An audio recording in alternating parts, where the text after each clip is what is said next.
Bonsoir à tous, on est ravis de vous retrouver ce soir en compagnie de Grégoire Borst, donc, qui est professeur d'université en psychologie du développement et en neurosciences de l'éducation, et donc qui est également directeur du LabCID, donc le laboratoire de psychologie du développement et de l'éducation de l'enfant.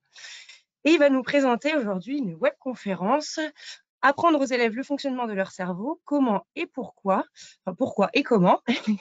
Et puis, ce sera également l'occasion pour lui de présenter une future recherche à venir sur Léa.fr à destination des cycles 2. Donc, Grégoire, merci d'intervenir ce soir et bonne conférence à tous. Bonjour à toutes et à tous. Merci Marie pour cette introduction. Donc l'enjeu, c'est un peu de vous parler de effectivement apprendre aux élèves le fonctionnement de leur cerveau, pourquoi c'est un enjeu, et puis finalement comment on peut aborder cette connaissance du cerveau avec les élèves, et plus généralement comment on peut aborder les grands principes de l'apprentissage dans le cerveau des élèves pour assurer la réussite de toutes et de tous. Si vous voulez en savoir un peu plus sur ce qu'on fait au laboratoire, le LabCID, vous pouvez aller regarder le 21 du LabCID, qui est un blog scientifique qui est piloté, dont le comité éditorial est composé des doctorantes et des doctorants du laboratoire, et qui, chaque 21 du mois, essaie de diffuser un certain nombre de connaissances à la communauté éducative au sens large sur le cerveau qui apprend. Donc, tout l'enjeu de ce que je vais essayer de vous présenter dans les 20-25 prochaines minutes, c'est effectivement tout ce qui va aboutir finalement à la recherche qu'on aimerait lancer cette année, qui vise effectivement à évaluer l'impact de donner des connaissances aux élèves sur les mécanismes de leur apprentissage et de voir comment ça peut être un levier pour accompagner ces élèves dans leurs apprentissages scolaires fondamentaux. Très rapidement, qu'est-ce qu'on sait aujourd'hui du cerveau et du développement cérébral? Finalement, si vous regardez la droite de cette diapositive, on sait plusieurs choses. La première chose qu'on sait, c'est que le cerveau commence à se développer même avant la naissance, dès la conception, dès la fécondation de l'œuf. On a déjà les prémices quasiment d'un système nerveux central, c'est-à-dire du cerveau et de la moelle épinière. C'est d'abord dans un tube neural, c'est-à-dire quelques cellules nerveuses qui vont se multiplier de façon extrêmement rapide pendant la période de la gestation et qui vont aboutir à la naissance à un cerveau qui n'a pas du tout fini son développement. Alors, on a beaucoup insisté sur la question des premières années de la vie parce qu'effectivement, c'est un moment où le cerveau se développe de façon extrêmement rapide, avec par moment, au cours du développement cérébral, plusieurs centaines de milliers de connexions qui peuvent se créer entre les neurones à l'échelle de quelques dizaines de minutes. C'est là où on voit toute la puissance du cerveau en développement. Mais une des grandes découvertes sur le cerveau de l'enfant et de l'adolescent, c'est que ce cerveau va continuer son développement pendant une période extrêmement longue ex utero, après la naissance. Et ce cerveau, il va finalement être structuré comme un cerveau adulte qu'à partir de 20 à 25 ans. C'est-à-dire que pendant toute cette période, pendant ces 20 à 25 premières années de la vie, le cerveau se développe. C'est d'ailleurs une particularité de l'espèce humaine. Nous sommes une des espèces dans lesquelles le cerveau se développe pendant le plus longtemps ex utero. Pour vous donner un titre de comparaison, chez nos cousins les grands singes, si on regarde le développement de la boîte crânienne, le développement de la boîte crânienne est 4 fois et demi moins long que le développement de la boîte crânienne chez l'être humain. Et ce qui veut dire qu'effectivement, notre cerveau se développe pendant très longtemps. Il a une autre particularité, ce cerveau humain, c'est qu'il se développe à différents rythmes dans les différentes régions cérébrales. C'est ce qui explique aussi, mais ça ne va pas être le cœur de cette conférence aujourd'hui, l'émergence de certaines périodes un peu particulières de la vie des enfants, et notamment la période de l'adolescence. C'est dû à l'asynchronie du développement cérébral entre différentes grandes régions du cerveau, et notamment les régions qui sont impliquées dans la réactivité émotionnelle, dans la recherche de la récompense, dans la recherche du plaisir. Ces régions vont finir leur développement extrêmement tôt, au début de l'adolescence, alors même que les structures de notre cortex préfrontal derrière le front vont continuer leur développement pendant toute la période de l'adolescence, structure importante pour le développement de l'enfant et pour le développement de l'adolescent, puisque c'est toutes les structures qui nous permettent de réguler nos comportements, réguler nos émotions, réguler les stratégies que nous utilisons au cours des apprentissages. Donc, un cerveau qui se développe pendant très longtemps, et puis un cerveau qui a une particularité qui nous permet finalement d'apprendre, qui est un cerveau qui est plastique. Ça veut dire quoi la plasticité cérébrale? Ça veut dire que tout type d'apprentissage, ce que vous voyez sur la droite de cette diapositive, tout type d'apprentissage, quel qu'il soit, est sous-tendu par une transformation du cerveau. Donc ça, c'est vrai à tous les âges de la vie, c'est pas spécifique à ces premières années de la vie, ou en tout cas c'est pendant ces 20 à 25 ans où notre cerveau se développe. C'est vrai aussi au cours des apprentissages tout au long de la vie. Si on apprend, par exemple, c'est cette étude qui a été publiée en 2004, qui montrait que quand on apprend à des jeunes adultes à jongler pendant 3 mois, donc c'est des jeunes adultes qui ne savaient pas jongler, on leur enseigne à jongler pendant 3 mois.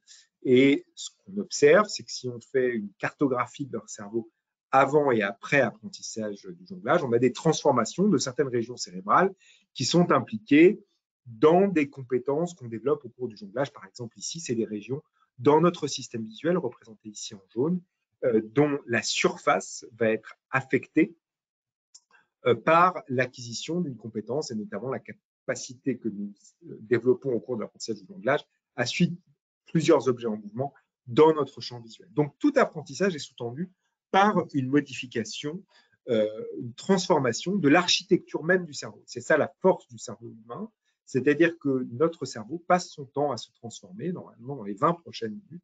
Si j'arrive à vous amener à développer un certain nombre de connaissances ou à acquérir de nouvelles connaissances, vous allez avoir une transformation en réaction de votre cerveau, même sur des échelles de temps extrêmement courtes.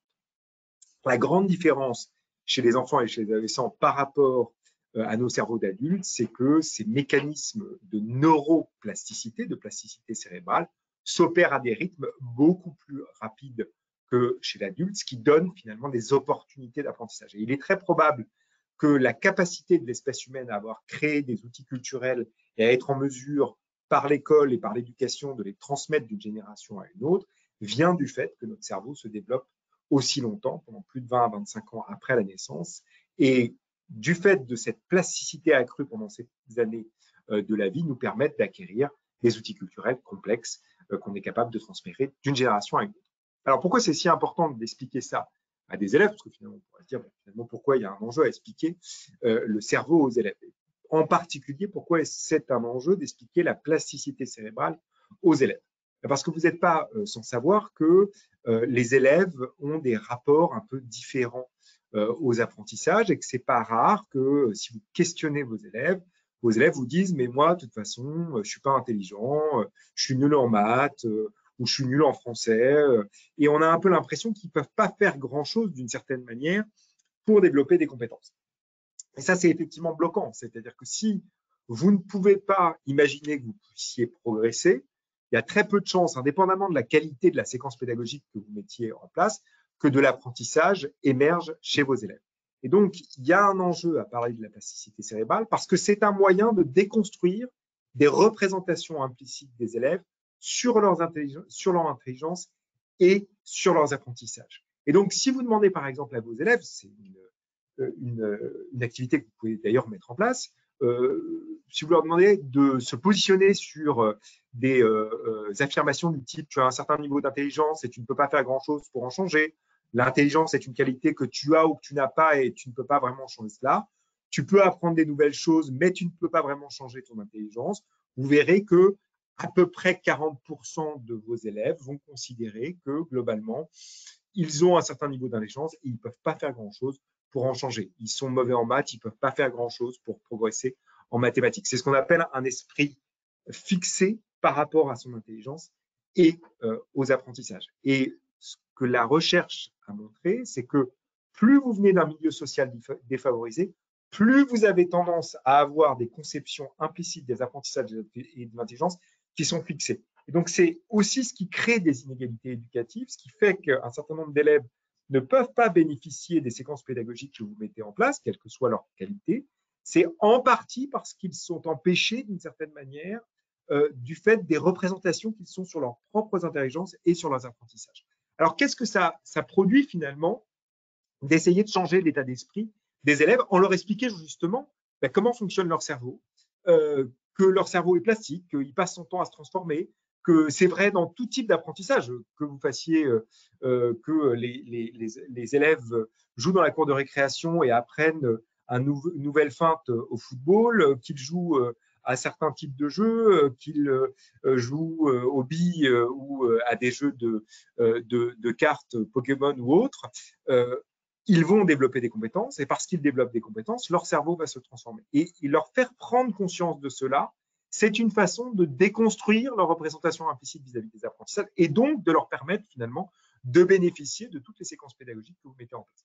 Donc, il y a eu une expérience qui a été menée, chez des collégiens, mais qui finalement, on a des choses relativement similaires qui ont été mises en évidence également chez des élèves de primaire, mais j'en parle parce que c'est un programme qui a été mené en France, qui a été évalué en France, qui est le programme Énergie Jeune, qui vise justement, y compris aux primaires, à changer et à transformer l'état d'esprit des élèves vis-à-vis des apprentissages, alors qui a été évalué dans 97 collèges. 75% de ces collèges étaient en réseau d'éducation prioritaire et prioritaire renforcée. Ça a touché 1000 classes, donc 500 classes dans le groupe témoin, 500 classes dans le groupe expérimental, de la 6e à la 3e, c'est-à-dire qu'il y a eu un suivi longitudinal de ces élèves et ça s'est développé sur plus de 23 000 élèves. Et qu'est-ce que montre globalement cette étude? C'est que quand justement on explique à l'entrée en 6e que le cerveau est plastique, qu'il peut se transformer au cours des apprentissages, que si on est persévérant et impliqué dans les apprentissages, on peut progresser. Globalement, ce qu'on voit, c'est que tout au long de la scolarité, on a des effets positifs sur, d'une part, la représentation justement de l'intelligence avec des effets qui varient. Alors, en fonction du genre, ça marche plutôt mieux chez les filles que chez les garçons. Ça a aussi un temps et une durée limitée, notamment chez les garçons, où on voit que en 3e, cet effet a quasiment disparu.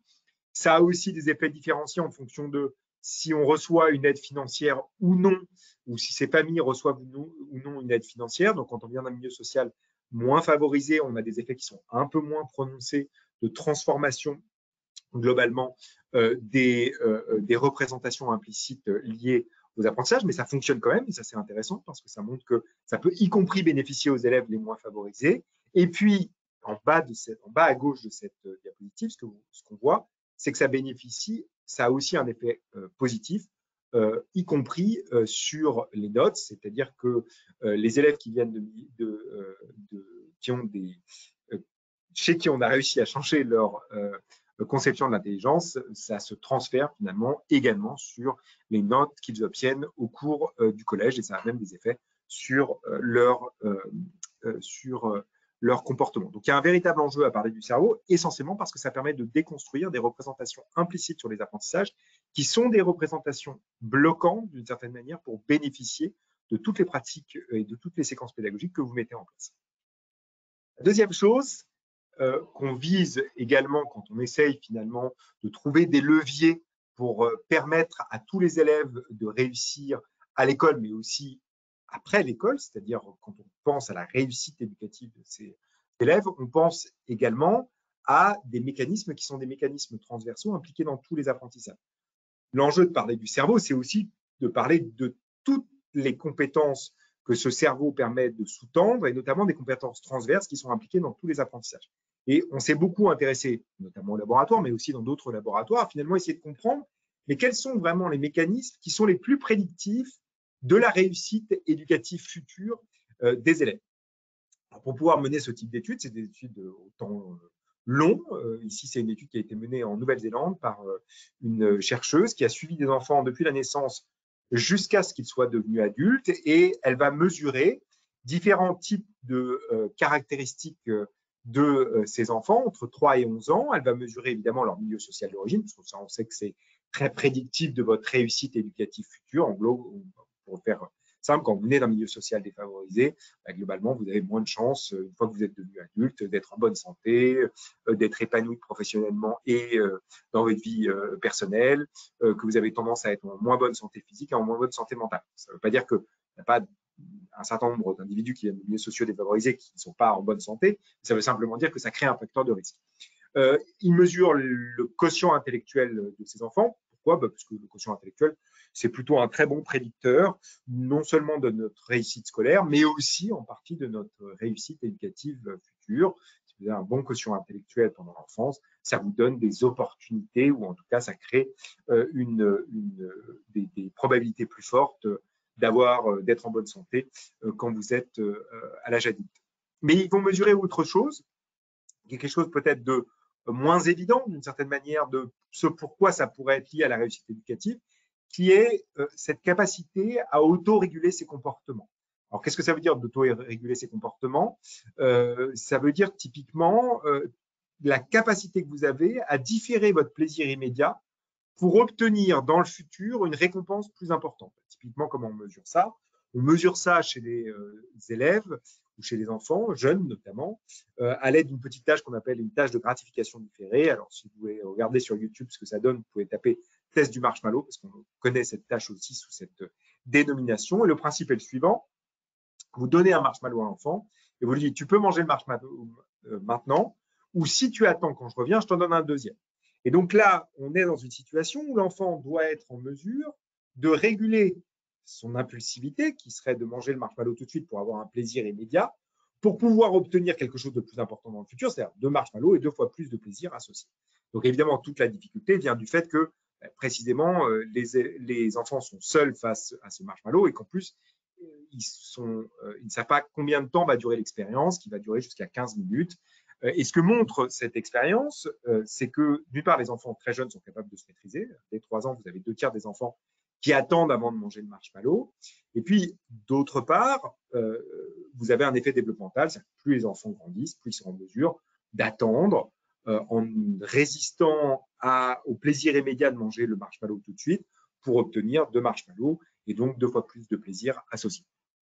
Ce que montre cette étude longitudinale menée en Nouvelle-Zélande, c'est que ce qui est l'un des meilleurs prédicteurs de la réussite éducative future, au-delà du quotient intellectuel et du milieu social d'origine, c'est cette capacité à différer son plaisir immédiat pour obtenir une gratification différée, une récompense plus importante dans le futur. Si on y pense bien, c'est effectivement tous nos comportements orientés vers des buts qui sont des buts à long terme reposent sur cette capacité finalement à réguler notre impulsivité immédiate pour obtenir quelque chose de plus important dans le futur. On est au début de l'année, vous avez pris des bonnes résolutions en début d'année. Typiquement, prendre une bonne résolution, ça repose exactement sur cette compétence.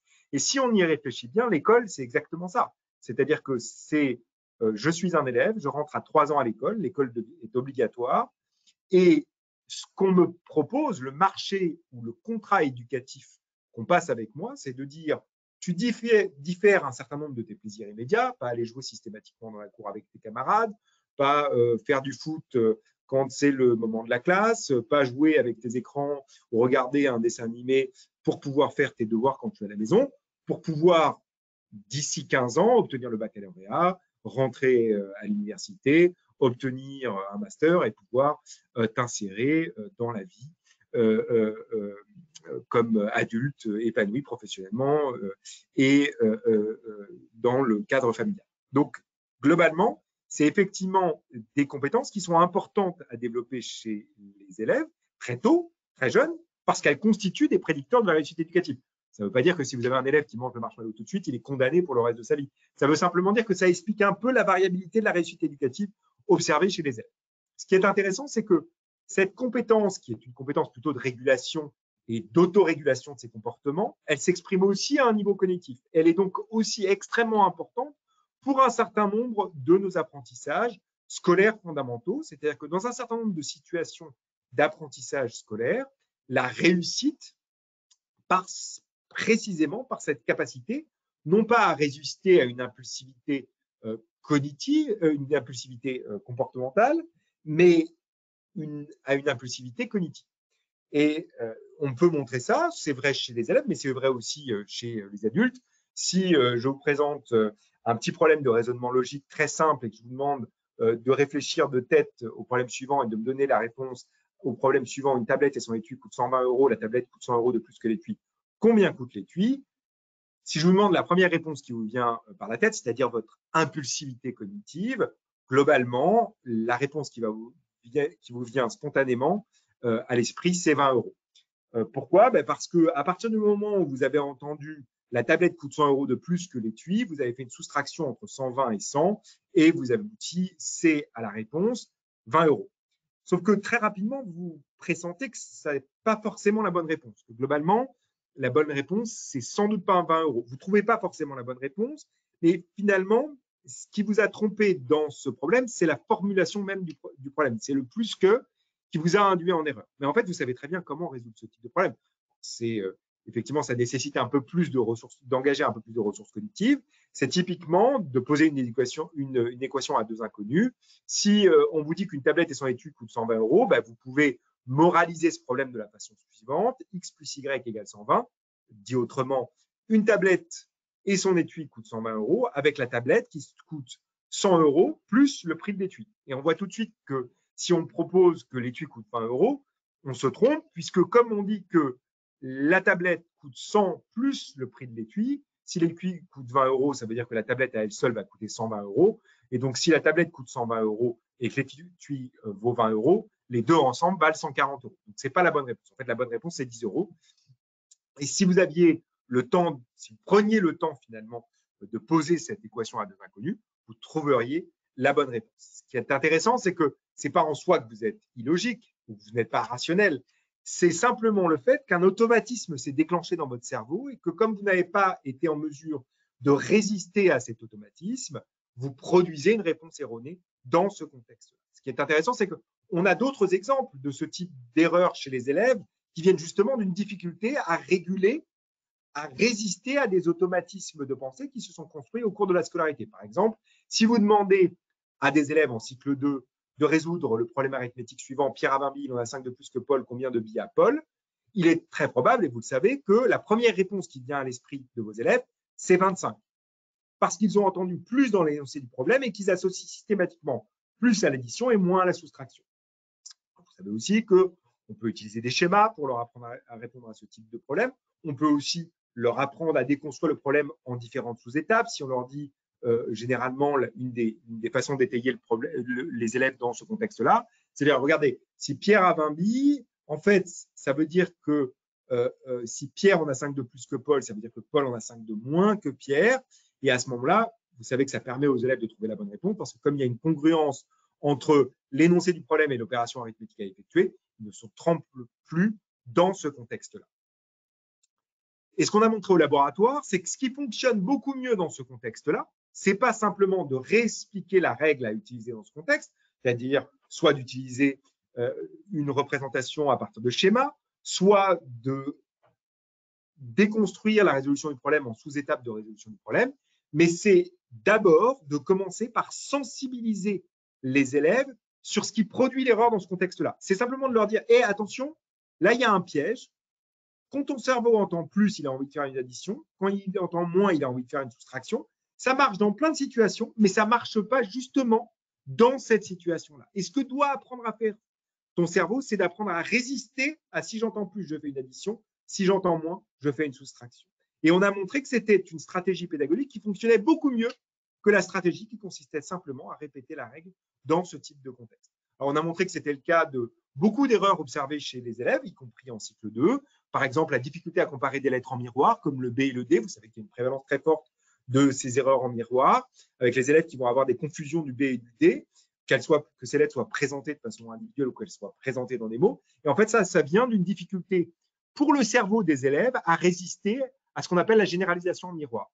La généralisation en miroir, c'est quoi? C'est une propriété intrinsèque des neurones de notre système visuel qui fait que quelque chose qui est très adaptatif pour reconnaître des objets, des visages et des animaux, qui nous permet effectivement de reconnaître très rapidement qu'un téléphone est un téléphone qui soit orienté, alors il est parfaitement symétrique, donc ça marche moins bien, mais qui soit orienté vers la droite ou vers la gauche, ça reste un téléphone et ça nous permet de reconnaître très rapidement des objets ou des visages, ou que mon profil soit présenté vers la droite ou vers la gauche, ça reste le même profil. Et ce qui me permet de très rapidement savoir que c'est le même objet ou que c'est le même visage, c'est précisément cette capacité à généraliser en miroir. Sauf qu'évidemment, la généralisation en miroir, elle fonctionne au détriment de la reconnaissance des lettres dont l'image en miroir constitue notre lettre. Ce qu'on a montré au laboratoire, c'est que cette difficulté à comparer le B et le D, elle vient directement d'une difficulté à résister à cette généralisation miroir. C'est vrai aussi quand vous introduisez les nombres décimaux, 1,4 et 1,342.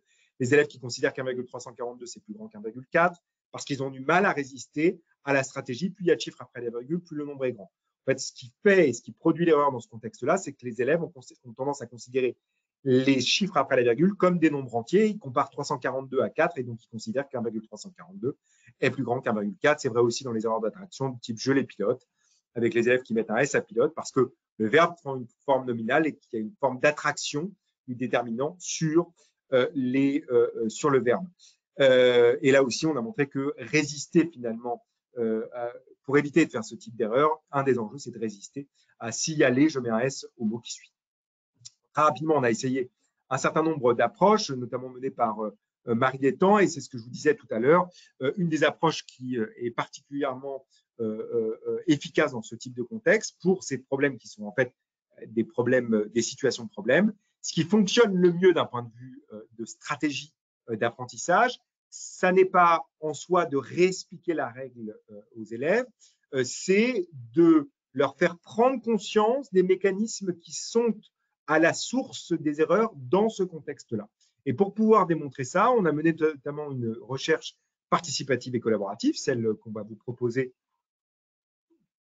dans le cadre, à la fin de cette conférence, qui vise finalement à associer des enseignants dans une première phase pour construire différents types de scénarios pédagogiques et ensuite, dans une deuxième phase, à évaluer de façon extrêmement scientifique ce que ça produit en termes d'apprentissage auprès des élèves en évaluant en situation de classe, avant et après différents types de séquences pédagogiques, ce que ça produit en termes d'apprentissage chez les élèves, mais dans une situation où c'est les enseignants qui deviennent des expérimentateurs dans leur classe. Donc, typiquement ici, ce qu'on a fait, c'est qu'on a contrasté deux types d'approches pédagogiques en gris foncé des approches pédagogiques qui visent à étayer les élèves sur leur capacité à résoudre des problèmes arithmétiques à contenu verbaux du type Pierre a 20 000, on a 5 de plus que Paul, combien de Paul a-t-il de billes, soit en leur expliquant finalement à partir de schémas ou à partir de déconstruction des sous-étapes du problème la règle à utiliser dans ce contexte-là, ou en gris clair, une stratégie de pédagogie qui vise finalement, dans un premier temps,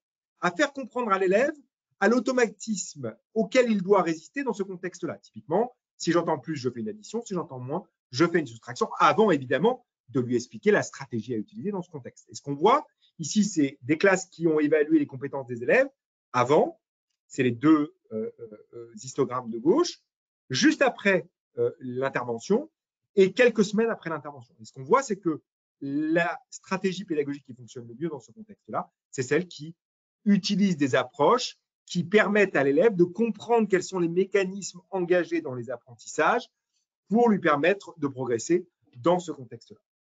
Donc, je vois que j'arrive quasiment au bout du temps qui m'était imparti, mais je voulais simplement vous dire que ce dont je vous ai parlé jusqu'à maintenant, c'est une des trois fonctions exécutives qui sous-tendent l'ensemble des apprentissages des élèves, qu'on appelle l'inhibition, cette capacité à résister à des automatismes de pensée qui, dans les situations de problème, amènent à des erreurs systématiques chez les élèves. Il existe deux autres grandes fonctions exécutives, la mémoire de travail, qui est finalement l'atelier du cerveau, qui est notre capacité à maintenir des informations et à les manipuler en mémoire pendant quelques dizaines de secondes. C'est typiquement la mémoire qui va être engagée chez vos élèves quand ils essayent de réciter leur table de multiplication ou quand ils sont en situation de résolution de problèmes et qu'ils doivent manipuler un certain nombre de chiffres, les additionner, les soustraire pour produire une réponse. Et puis la flexibilité cognitive, c'est la capacité à changer de stratégie ou d'activité en fonction du contexte. Juste pour vous montrer que finalement, ces fonctions exécutives, ce qu'on a montré notamment avec une de mes doctorantes, Margot Rimaud, qui travaille à la DEP, au ministère de l'Éducation nationale. Vous savez, la DEP, c'est le service qui est en charge notamment des évaluations nationales. Et ce que nous a montré dans un panel de la maternelle, c'est que dès la petite section de maternelle, les inégalités éducatives dans le domaine de l'acquisition du langage oral et des compétences mathématiques s'explique par l'effet du milieu social d'origine sur ces fonctions exécutives. Et ça montre que développer ces fonctions exécutives, c'est un facteur de réduction des inégalités éducatives et d'accompagnement des apprentissages d'élèves, que ce soit dans le domaine de la littératie ou de la numératie, c'est-à-dire dans le domaine de l'apprentissage du langage oral et du langage écrit et des compétences mathématiques. Bon, je vais sauter ça parce que j'ai plus vraiment de temps. Simplement vous dire que globalement, cette approche et cette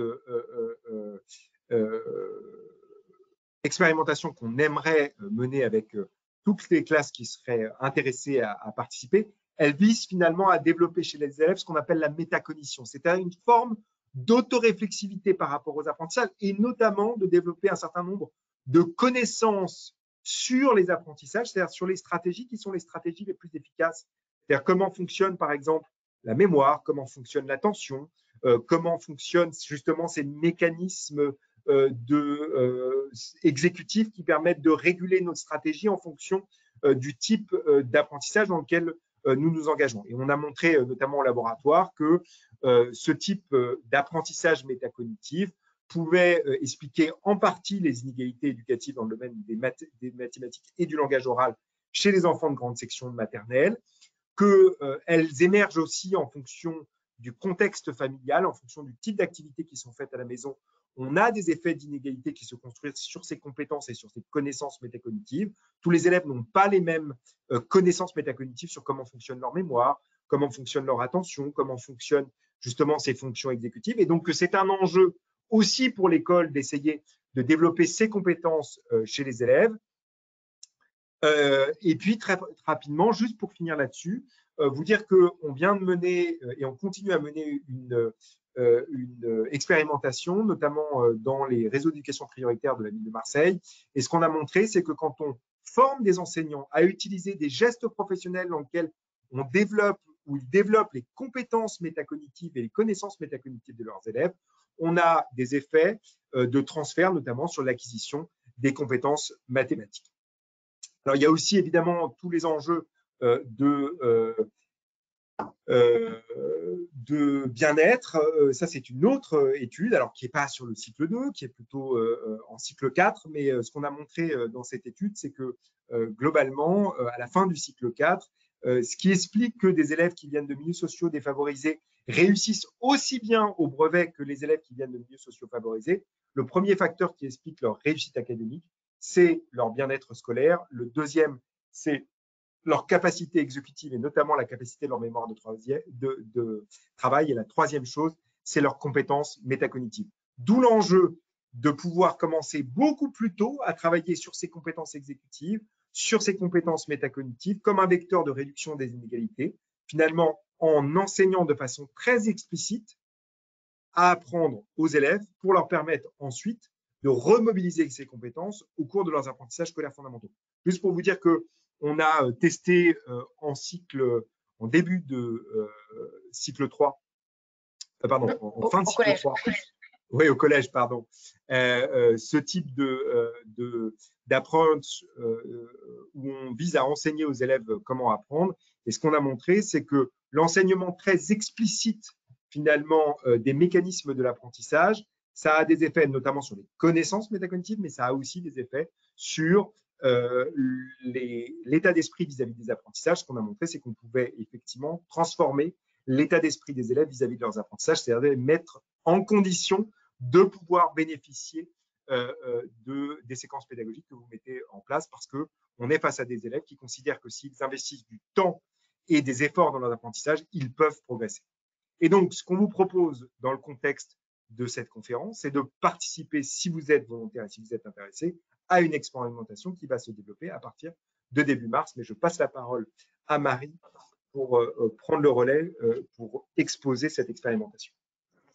Merci Grégoire. Donc en effet, on va lancer, ça commencera le 3 mars pour la zone B. Donc en fait, on a créé un calendrier qui est échelonné en fonction de vos zones scolaires et donc de vos vacances. Et donc, au cours de ce protocole, en fait, on va vous demander, donc pour les classes de cycle 2, de tester 12 séances d'environ 40 minutes clés en main Donc, on appelle ça des séances clés en main parce qu'en fait, pour chaque séance, on vous donne accès à une fiche de préparation pour l'enseignant, un diaporama pour guider la séance, une vidéo animée pour enrichir la séance et enfin des cartes de mémorisation pour renforcer les apprentissages des élèves d'une séance sur l'autre. Et donc, l'objectif, c'est de commencer par une première évaluation. Dans cette évaluation, on va interroger les connaissances sur le cerveau de vos élèves, leurs capacités métacognitives et vos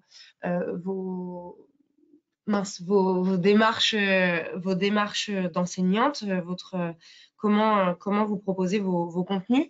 Et donc ensuite, il y aura donc 2 groupes. Il y aura le groupe 1 qui mettra en place ces 12 séances sur le cerveau. Donc, de tête comme ça, en fait, avant les vacances de Pâques, vous faites la première évaluation et 2 semaines d'entraînement. Et puis, à la rentrée des vacances de Pâques, il y aura 8 séances, il y aura encore 4 semaines du coup d'entraînement, puis l'évaluation 2 qui en fait correspondra à l'évaluation 1, mais un petit peu plus tard, donc pour voir les effets à court terme de cet entraînement, et puis l'évaluation 3 qui en fait intervient 3 ou 4 semaines après l'évaluation 2, et l'objectif c'est de voir à moyen terme, quels sont les effets de cet entraînement. Et puis, pour le groupe 2, qui lui, en fait, ne testera pas sur la première phase les séances, auront accès à la fin de l'expérimentation aux 12 séances sur le cerveau, et donc ils pourront appliquer ces séances-là à la rentrée prochaine avec leur classe. Donc, on sait que c'est pas idéal, mais on essaye de gérer les frustrations comme on peut, quand même en vous donnant accès à ces séances-là. Mais en fait, c'est la recherche qui fonctionne de cette façon, et on est obligé du coup d'avoir 2 temps d'expérimentation pour pouvoir en fait comparer les résultats des 2 groupes. Donc, au cours de ces 12 séances de 40 minutes qui sont réparties donc sur 6 semaines, les thématiques qui seront abordées seront en fait celles que Grégoire vous a présentées tout de suite, qui sont le cerveau de façon générale, l'attention, les fonctions exécutives, la mémorisation et les compétences psychosociales. Et donc, les inscriptions pour ce groupe sont ouvertes. Vous êtes déjà nombreux à vous être inscrits, donc on est vraiment très contents.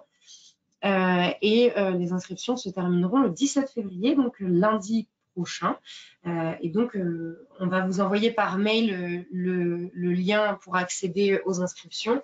Donc, en effet, ça représente 2 séances par semaine. Et oui, Grégoire, je te laisse conclure et puis on va pouvoir passer à la phase de questions-réponses. Non, mais effectivement, de rappeler que c'est une démarche qui est intéressante parce qu'elle permet effectivement d'accélérer le processus de translation finalement du laboratoire à la salle de classe, de la salle de classe au laboratoire, parce qu'elle permet effectivement l'évaluation de ce que peut produire ce type d'approche dans un contexte qui est un contexte écologique de la classe, c'est-à-dire que chacun va se saisir de ses ressources, va les adapter à son contexte particulier, et que effectivement l'enjeu d'avoir les mêmes évaluations dans toutes les classes permet ensuite de pouvoir identifier finalement des pratiques, des séquences pédagogiques qui pourraient être plus ou moins efficaces pour accompagner les élèves dans leurs apprentissages en faisant la lumière, encore une fois, sur ces processus qui sont transversaux à tous les apprentissages. Quand on parle du cerveau, quand on parle de l'attention, des fonctions exécutives, de la mémorisation ou des compétences psychosociales, finalement, c'est tout ce qui est commun à l'ensemble des apprentissages. Et c'est bien ça qu'il faut essayer de développer chez les élèves, parce que c'est précisément ces fonctions transverses qui sont transférables d'une matière à une autre, d'une discipline à une autre. Et si on pense sur le long terme, d'un métier à un autre, pour être flexible et pour pouvoir apprendre tout au long de la vie, c'est essentiellement ces grandes compétences qu'il faut réussir à développer chez les élèves. Merci. Et bien, du coup, on va pouvoir passer aux questions-réponses. Alors, la première question, comment est-il possible d'affirmer qu'une cohorte d'élèves a de meilleures notes dans la condition avec connaissance des mécanismes cognitifs plutôt que sans, dans la mesure où ils ne vivent qu'une seule fois la 6e, la 5e, etc.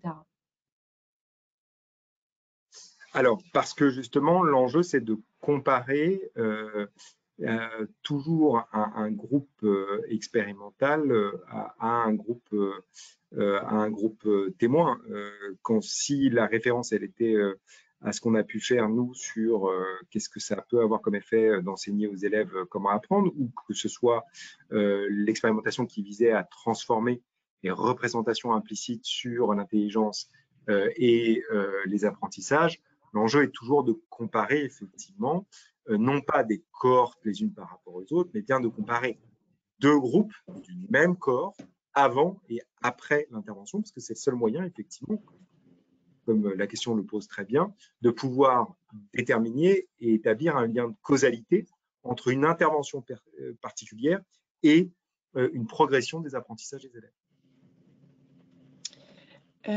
Alors, peut-on vraiment contrecarrer l'impact du milieu familial? C'est une très bonne question, mais j'espère que c'est le cas, parce que si on n'est pas tous persuadés que l'école peut être le lieu où justement on arrive tout du moins à réduire l'effet du milieu social d'origine sur la réussite éducative des enfants, alors je pense qu'on est dans une situation complexe, même si effectivement, force est de constater que notre système éducatif arrive pour l'instant mal à le faire. D'où l'enjeu effectivement d'essayer justement de penser peut-être un peu différemment et pas simplement d'avoir une vision des problématiques des élèves qui sont des visions très disciplinaires. C'est-à-dire qu'on insiste beaucoup dans notre système éducatif quand il y a des difficultés, par exemple, en mathématiques ou dans le domaine de l'apprentissage du langage écrit, en considérant que les difficultés proviennent uniquement d'une difficulté en lecture ou d'une difficulté en mathématiques. Et ce qu'on montre au laboratoire et dans d'autres laboratoires, c'est qu'un élève qui a des difficultés en mathématiques, ça peut être une difficulté effectivement de mémoire de travail, une difficulté d'inhibition, une difficulté à rester concentré, une difficulté à développer, par exemple, des compétences psychosociales qui lui permettent de réguler son anxiété disciplinaire. Et que donc le pari qui est fait dans cette étude, cette approche, c'est justement d'arriver à développer ces compétences chez les élèves comme un moyen de réduire un peu les inégalités éducatives qui émergent du fait du milieu social d'origine. Alors je le dis avec d'autant plus de confiance qu'effectivement, on a un certain nombre de données maintenant qui suggèrent cela. Que quand on fait des interventions sur la métacognition auprès d'élèves qui viennent de milieux sociaux moins favorisés en maternelle, en cycle 1, on a des effets de réduction des inégalités. Tout l'enjeu maintenant, c'est d'essayer d'observer. Si on observe les mêmes choses en cycle 2, on est aussi en train de mener, notamment avec des enseignants de 4 collèges de REP+, de l'Académie de Marseille, une expérimentation relativement similaire pour voir si, quand on enseigne aux élèves au collège comment apprendre, on peut aussi participer à la réduction de ces inégalités éducatives. Merci. Alors, on a des questions du coup qui concernent la maternelle. Comment peut-on expliquer le fonctionnement du cerveau simplement à des élèves de PSMS? Est-ce qu'il existe des outils, des applications, des livres? Très bonne question. Nous étions justement dans une réunion avec Marie Létang qui visait à produire ce type de ressources. Il en existe quand même déjà. Il existe notamment un Kididoc qui est paru chez Nathan, qui s'appelle Explore ton cerveau, qu'on utilise d'ailleurs dans un certain nombre de nos expérimentations, et notamment celle qui visait à former les enseignants à des gestes professionnels autour de la métacognition. Et une des premières séances qu'effectuent souvent ces enseignants, c'est justement d'expliquer le fonctionnement cérébral, d'expliquer la plasticité cérébrale aux élèves de petite section et de moyenne section de maternelle, ce qui finalement ne pose pas de difficulté en soi. C'est assez facile de parler du cerveau avec les élèves de maternelle. Alors on utilise aussi des petits dispositifs dans lesquels on leur montre comment les neurones vont se connecter les uns aux autres en utilisant des fils qu'on attache les uns avec les autres, comment ces connexions peuvent se créer et disparaître au cours du temps. Tout ça, c'est des choses qu'on peut tout à fait aborder. Et je vous dis, une des ressources qui existent, c'est le Kididoc, notamment, qu'on a publié. Il y a plusieurs questions sur la recherche, donc je vais essayer d'y répondre à toutes en même temps. Les séances qui vont être proposées ne sont pas les mêmes que celles de Entraîner le cerveau à résister, puisque c'était un ouvrage collège. Mais bien sûr, on ne réinvente pas le cerveau. Donc, on va dire que c'est une adaptation de ces séances. Ensuite, alors, en effet, ça pourrait être adaptable à des élèves de cycle 3. La difficulté ici, enfin la contrainte qu'on a, c'est qu'on le fait dans le cadre d'une recherche expérimentale.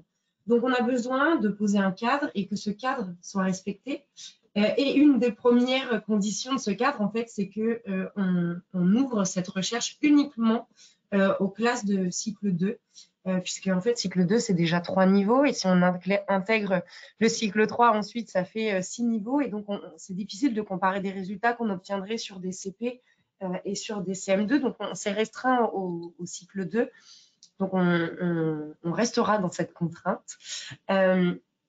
Pour ceux qui voudraient avoir accès aux 12 séances mais ne pas participer à l'étude, j'ai un entre-deux à vous proposer qui est en fait de vous proposer de participer à la recherche et donc de mener les évaluations seulement cette année et puis l'année prochaine de pouvoir du coup avoir accès aux 12 séances. Et disons que ça coupe un petit peu la poire en deux. L'étude est ouverte à tous les établissements, qu'ils soient publics et ou privés.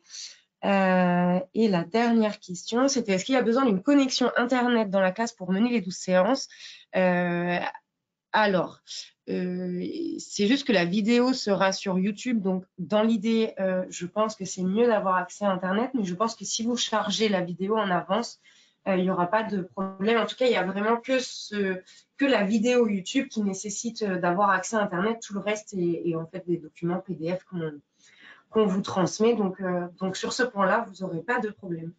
On va prendre une ou deux questions pour terminer.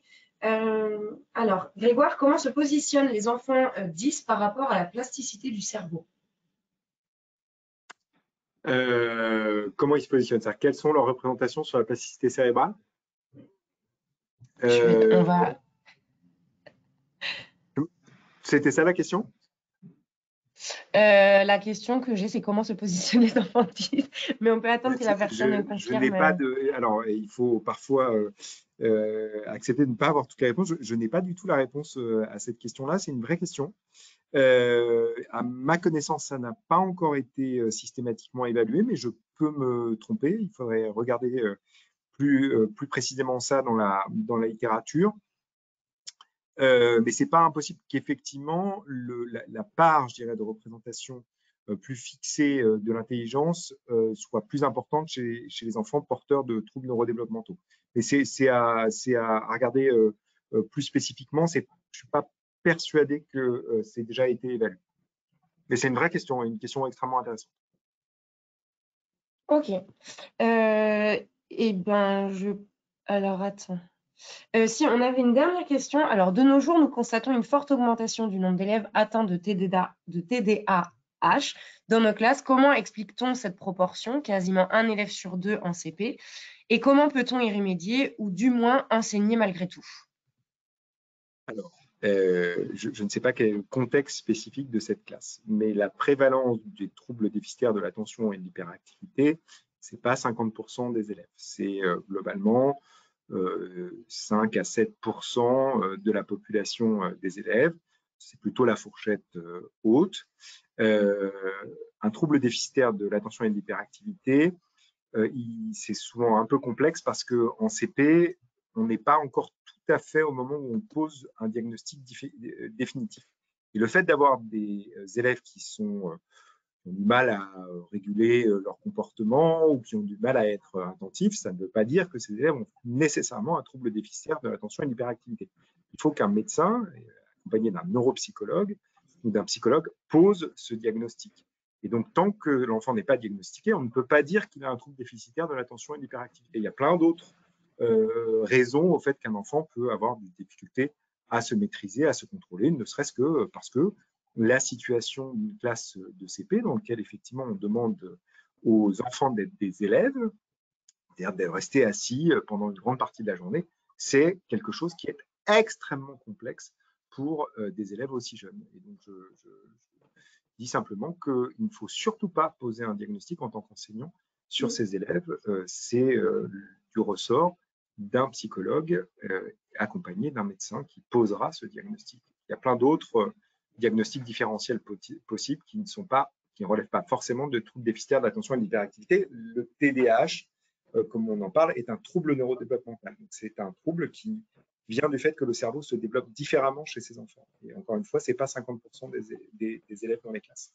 Et ensuite, pour finir là-dessus, une des choses dont on sait qu'elle peut fonctionner chez les enfants qui ont des troubles déficitaires de l'attention et de l'hyperactivité, comme chez les enfants qui sont neurotypiques, c'est qu'effectivement, quand on développe les capacités attentionnelles des élèves, quand on leur explique comment fonctionne leur attention, quand on crée des activités dans lesquelles il faut qu'ils restent concentrés, avec une approche progressive justement de ces capacités, du développement de ces capacités attentionnelles, on a des effets positifs sur la concentration des élèves neurotypiques et des élèves qui ont un trouble déficitaire de l'attention et de l'hyperactivité, sauf pour ceux qui ont besoin d'un traitement médicamenteux qui correspond à un sous-ensemble de la population des élèves porteurs d'un trouble déficitaire d'attention et d'hyperactivité.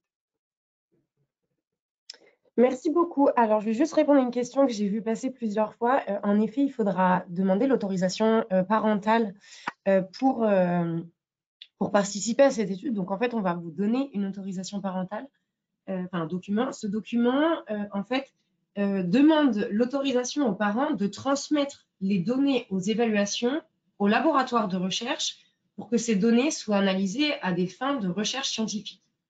Je vais prendre l'exemple, vous avez une classe de 24 élèves, vous en avez 4 qui n'ont pas l'autorisation parentale. Ça signifie que ces élèves-là, vous ne pouvez pas transmettre les données aux évaluations de ces élèves-là spécifiquement. Ça ne vous empêche en rien, en revanche, de participer à l'expérimentation avec les autres élèves, donc d'envoyer les données des autres élèves et de mettre en place les 12 séances avec tous les élèves, même ceux qui n'auraient pas l'autorisation parentale, puisque en fait, ça relève de votre liberté pédagogique. Dernier point, si vous avez des questions supplémentaires, parce qu'il y en a auxquelles on n'a pas pu répondre, qu'elles étaient nombreuses, vous pouvez les poser sur lia.fr et on vous formulera des réponses le plus rapidement possible.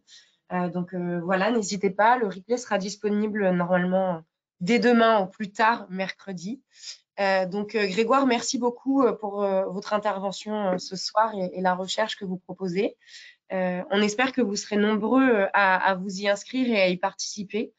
Et puis, moi, je vais vous souhaiter une très bonne soirée et Grégoire, je vais vous laisser conclure. Non, mais merci à toutes et à tous d'avoir pris ce temps que je sais chargé pour assister à cette conférence. J'espère que beaucoup d'entre vous pourront participer à cette expérimentation parce que plus on a de classes qui participent, plus ça nous permet aussi d'aller regarder dans quel contexte ça peut fonctionner plus ou moins bien, ce qui sont aussi évidemment des enjeux aujourd'hui dans le monde éducatif, c'est d'essayer d'identifier quelle stratégie fonctionne bien en fonction de quel public, dans quel contexte, et de pouvoir ensuite effectivement diffuser finalement ces stratégies pédagogiques en fonction du contexte, ce qui permet effectivement de travailler à la réussite, encore une fois, de tous les élèves, parce que le véritable enjeu de cette recherche, comme de toutes les recherches qu'on mène en ce moment au laboratoire, c'est réellement de s'attaquer au problème central de notre système éducatif, qui est de savoir comment on arrive à réduire un peu les inégalités éducatives. Voilà, merci beaucoup et puis bon courage à toutes et à tous pour cette année et fin d'année. Merci beaucoup. Merci.